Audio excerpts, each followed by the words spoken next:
आज की कहानी सुनाऊं उससे पहले आपको एक पोस्टर दिखाना चाहता हूं। ये पोस्टर देखकर मैं खुद हैरान रह गया। कुछ देर पहले ये पोस्टर आया इंदौर से। महीने भर तक सोनम और राजा रघुवंशी की जो कहानी आप लोग लगातार सुनते रहे, हर मीडिया प्लेटफॉर्म पर, डिजिटल पर चलता रहा, अब उसी सोनम और राजा की कहानी फिल्म की शक्ल में जल्द ही आपको बड़े पर्दे पर देखने को मिलेगी। हनीमून इन शिलोंग, ब्रैकेट में लिखा हुआ है राजा रघुवंशी, ऊपर वर्षा टीवी एंड फिल्म प्रोडक्शन जो भी नाम है, और फिर डायरेक्टर, प्रोड्यूसर, कास्टिंग डायरेक्टर का नाम है। और इस फिल्म के लॉन्चिंग के मौके पर की ये तस्वीर है। इसमें तमाम लोग बैठे हैं और इसमें एक शख्स खास है, और ये राजा रघुवंशी के भाई विपिन रघुवंशी, राजा के बड़े भाई हैं। तो हनीमून इन शिलोंग ये फिल्म बन रही। ऐसी क्राइम थ्रिलर पर या ऐसी चीज़ों पर अक्सर फिल्म बनती है, नॉवेल भी लिखे जाते हैं। थोड़ी सी बस हैरानी मुझे ये हुई कि अभी 2 महीने पूरे नहीं हुए। 2 जून को ही राजा रघुवंशी की लाश मिली थी शिलोंग में, और अभी जुलाई का महीना खत्म नहीं हुआ है। लेकिन खुद इस परिवार की रजामंदी से राजा के ऊपर यह फिल्म बन रही है, और सोनम के ऊपर। जाहिर सी बात है कहानी सोनम की भी होगी, मेन लीड तो वही है, और परिवार की रजामंदी भी है।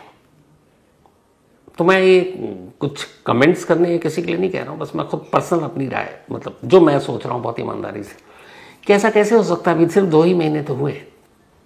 एक जवान लड़का जिसकी मौत हुई, हनीमून पर गया था, ठीक ठाक, मर्डर हो गया, और 2 महीने के अंदर अंदर वो पूरा परिवार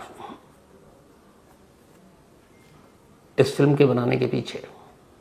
मुझे नहीं मालूम वजह क्या हो सकती है, लेकिन ये तस्वीरें हैं, ये उस फिल्म का पोस्टर है जो आएगा, और ये उस जगह पर बैठे हुए राजा रघुवंशी के भाई हैं। आगे मैं और कुछ कहूँगा नहीं। अब आता हूँ आज की कहानी के ऊपर।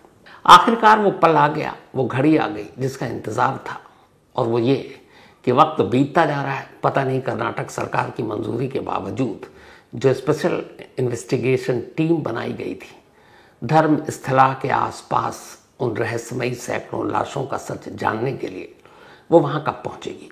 क्योंकि ज़्यादातर लोगों को डर था कि अगर देरी हुई तो सबूत मिटाए जा सकते हैं, दफन लाशों को निकाल कर ठिकाने लगाया जा सकता फिर से। लेकिन काम शुरू हो गया।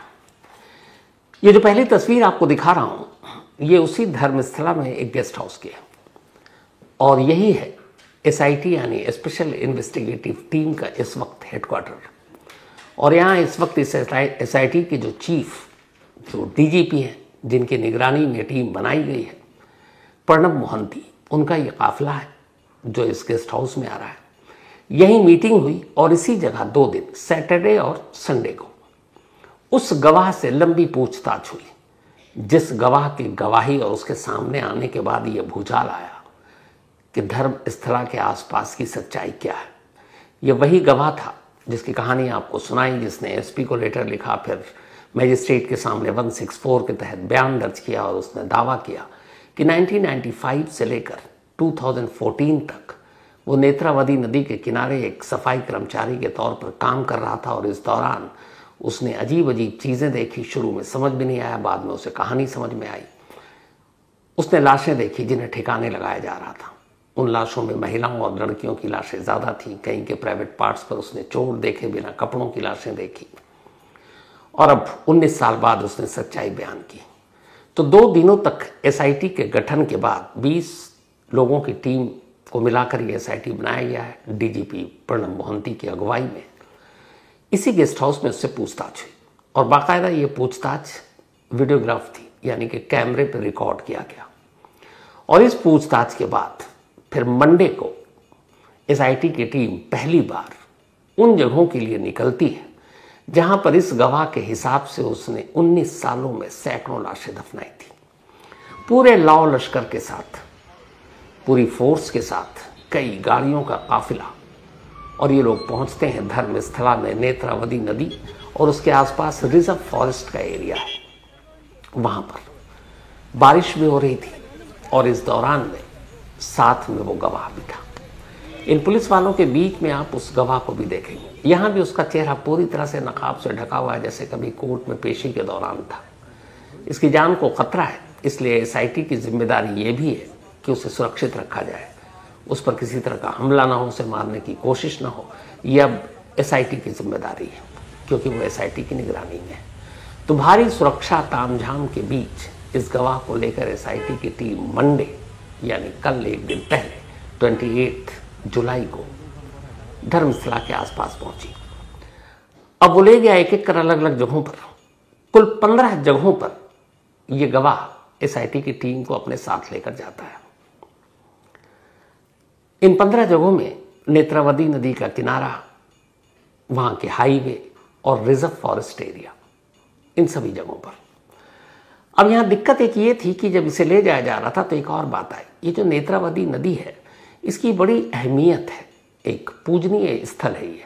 जैसे लोग काशी जाते हैं तो उसी तरीके से जो धर्म स्थल आते हैं वो इस नेत्रावती नदी में भी स्नान करते हैं, और उनका मानना है कि यहाँ स्नान करने से पुण्य मिलता है। लेकिन कुछ ऐसे भी लोग हैं जो ये मानते हैं कि अगर इस नेत्रावती नदी में आदमी मर जाए तो सीधे स्वर्ग पहुंच जाता है। तो यही वजह है कि बहुत सारे लोगों ने नेत्रावती नदी में आकर छलांग भी लगाई है, जिससे उनकी जान गई है, और ऐसी बहुत सारी लाशें भी मिली हैं। लेकिन धर्मस्थला के जो ग्राम पंचायत है उनका कहना है कि ऐसी लाशों की उनके पास गिनती है और उनका अंतिम संस्कार उसी हिसाब से किया गया। कोई भी ऐसा इसमें ऐसी लाशें नहीं थी जिसको लेकर कोई डाउट हो। तो ये भी था कि क्या इस गवाह ने जो नेत्रावती नदी से लाशें निकली, जो हो सकता है कुछ लोगों ने जान दे दी है ऐसी, क्या उनको भी गिनती में शामिल किया है? ये पूछताछ का हिस्सा था। सैटरडे संडे को जब एसआईटी ने पूछताछ किया तब ये सवाल भी सामने था, लेकिन उसने चैलेंज किया, उसने दावा किया कि वो जिन लाशों को के बारे में बता रहा है ये वो लाशें नहीं थी जिनकी मौत डूबने से हुई, क्योंकि इनमें से ज़्यादातर लाशों को देखकर ही समझ में आ गया था कि डूबने से हुई मौत नहीं है, क्योंकि उन लाशों पर चोट के निशान थे। और नदी में डूबने से पत्थर से, सर या कई जगह पर होता है, लेकिन उसने देखा कि ज़्यादातर लाशों पर एक ही तरह के निशान थे और प्राइवेट पार्ट्स पे भी निशान थे चोट के। तो इसलिए उसका दावा है कि ये सारे रेप विक्टिम थे। तो खैर अब वो लेकर गया पूरी अलग अलग जगहों पर, उसने एक एक कर अलग अलग जगहों की निशानदेही की। कुल 15 जगह उसने एसआईटी को बताया कि यहां पर मैंने लाशें दफनाई हैं इन 19 सालों में। ये जो 15 जगह उसने बताई, इनमें से पहली 8 लोकेशन जो थी, 1 2 3 4 5 6 7 8 अलग अलग जगहों पर, ये सारी नेत्रावती नदी के किनारे की थी। उसने कहा कि ये वो 8 जगह है जहां पर बहुत सारी लाशें दफन हैं, और ये आज से नहीं, बहुत पुरानी लाशें हैं, क्योंकि मैंने दफनाई है इसलिए मुझे पता है। तो जिन जिन जगहों पर खड़ा होकर उसने इशारा किया, ये वो जगह है, ये वो जगह, ये वो जगह है, वहां पर एसआईटी की टीम ने मार्किंग की है बाकायदा, वो नंबर प्लेट के साथ 1 2 3 4 5 6 7 8 ऐसे। तो फर्स्ट 8 जो लोकेशन है वो बिल्कुल नेत्रावती नदी के किनारे है, और इन 8 जगहों पर उसने कहा कि इसी में ज़मीन के नीचे दफन है लाशें बहुत सारी। एसआईटी ने उन 8 की 8 जगहों की निशानदेही कर ली, वहाँ मार्किंग कर दी। और अब यह है कि मार्किंग तो कर दी, लेकिन अगर सच में ये गवाह सही कह रहा है और यहाँ पे लाशें दफन हैं, हालांकि इससे पहले भी पता नहीं, क्योंकि बहुत लेट हो गया, 11 जुलाई को उसने कोर्ट में बयान दिया था, उससे पहले उसने एसपी को कंप्लेंट दी थी, अब तो 28 जुलाई को पहुंची एसआईटी। तो इन 20 दिनों में अगर सच में उसकी बातें सच है तो जो कल्प्रिट हैं उन्हें भी पता होगा लाशें कहाँ दफन, हो सकता है वो निकाल लें। लेकिन शुरुआत में जब ये पहुंचे तो वहाँ पर उस खुदाई के कोई निशान नहीं मिले, क्योंकि खुदाई के बाद इतनी जल्दी घास और बाकी चीज़ें उगती नहीं है। तो जो बाकी जगहों पर वहाँ पे ग्राउंड में दिखा आसपास, लगभग वही हाइट, लंबाई, घास और जंगल की थी। तो इससे कम से कम ये है कि शायद अभी तक खुदाई नहीं हुई। तो अब इन जगहों की मार्किंग के बाद एसआईटी ने वहाँ पर फोर्स तैनात कर दिया। चूँकि ये इलाका बिल्कुल रिजर्व फॉरेस्ट एरिया से लगा हुआ है, जंगल बहुत घना, और उधर नक्सलियों का भी खतरा है, तो एसआईटी की टीम की मदद के लिए एंटी नक्सल फोर्स भी वहाँ गई थी। जो आप तस्वीरें देख रहे हैं उसमें एंटी नक्सल फोर्स भी है।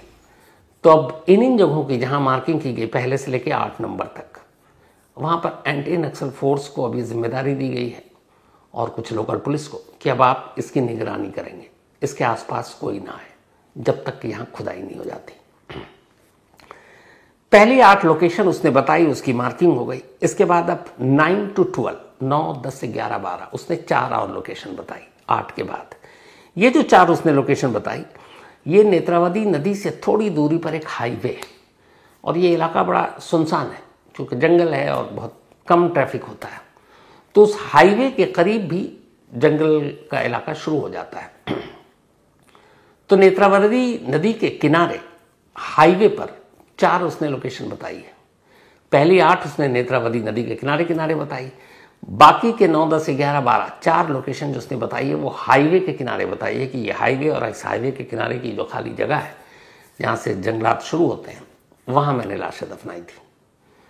तो उन 4 जगहों की भी मार्किंग की गई।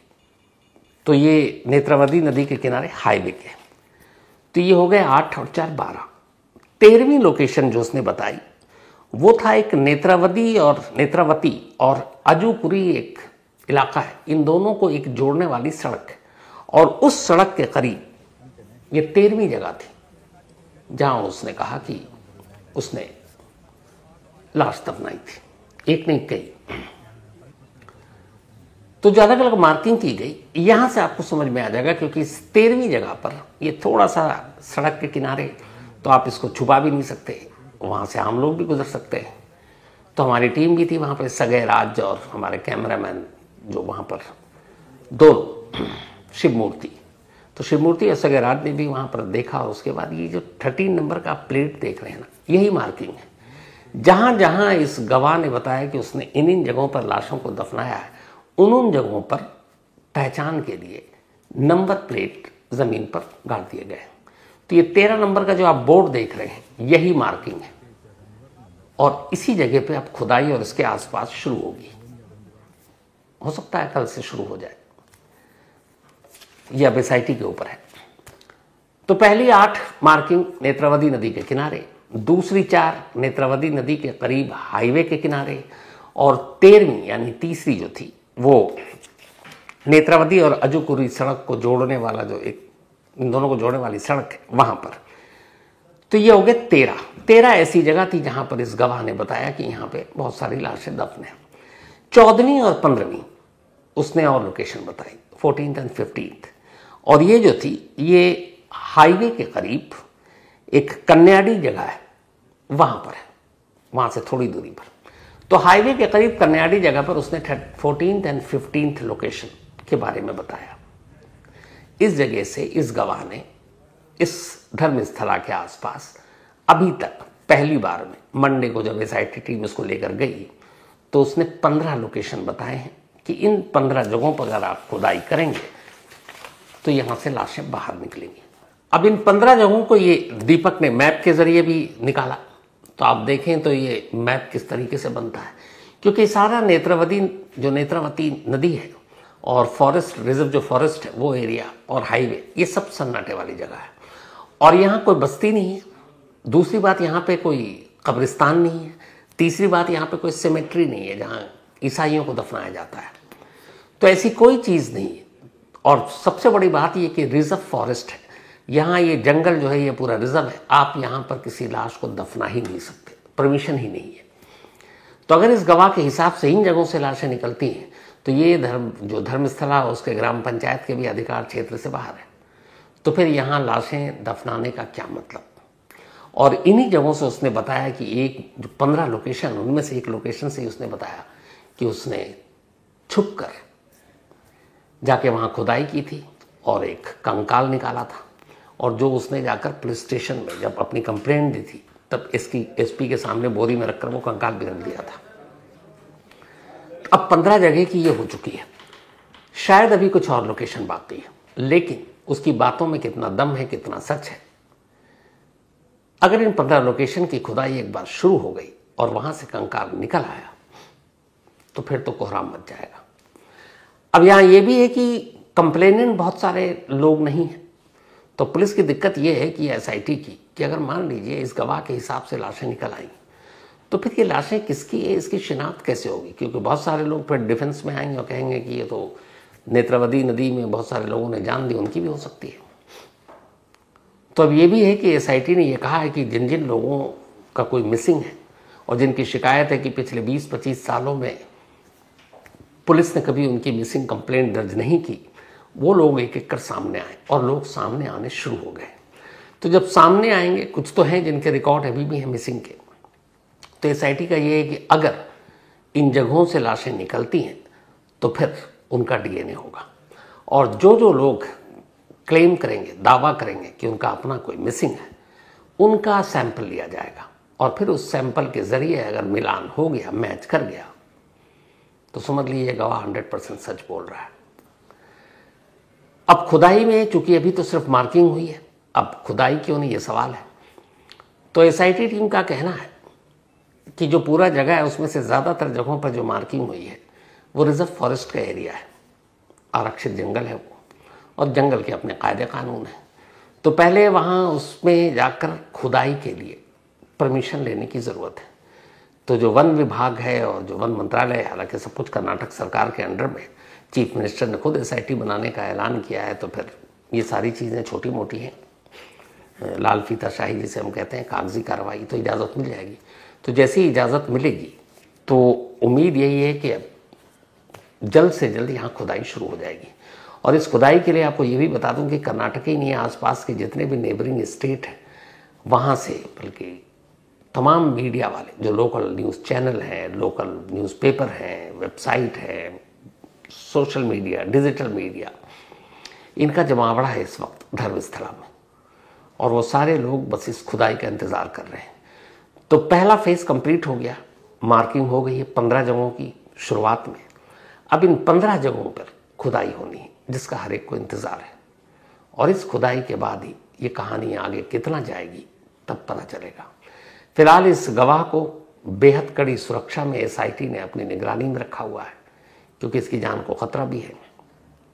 उधर धर्मस्थला के जो एडमिनिस्ट्रेशन या उससे जुड़े हुए लोग हैं, उनकी तरफ से स्टेटमेंट जारी हो चुका है कि हमें इस एसआईटी से कोई गुरेज नहीं है, कोई ऑब्जेक्शन नहीं है, हम भी चाहते हैं सच सामने आए। तो हर एक कोई चाहता सच सामने आए, और अब इस सच के सामने आने में शायद कुछ वक्त रह गया। एक बार खुदाई शुरू, और अगर डीएनए सैंपल मैच एक एक कर, तो फिर यह हाल के वक्त का कर्नाटक क्या, मुझे लगता है देश का सबसे बड़ी क्राइम की स्टोरी हो जाएगी। लेकिन क्या होगा, इसके लिए थोड़ा सा इंतज़ार, एक बार खुदाई शुरू हो जाए, जो भी अपडेट होगी आप तक ज़रूर पहुंचाएंगे। तो फिलहाल कहानी में आज इतना ही। अब आपसे मुलाकात होगी कल रात 9 बजे किसी नई कहानी के साथ। तब तक अपना और अपनों का ख्याल रखिएगा।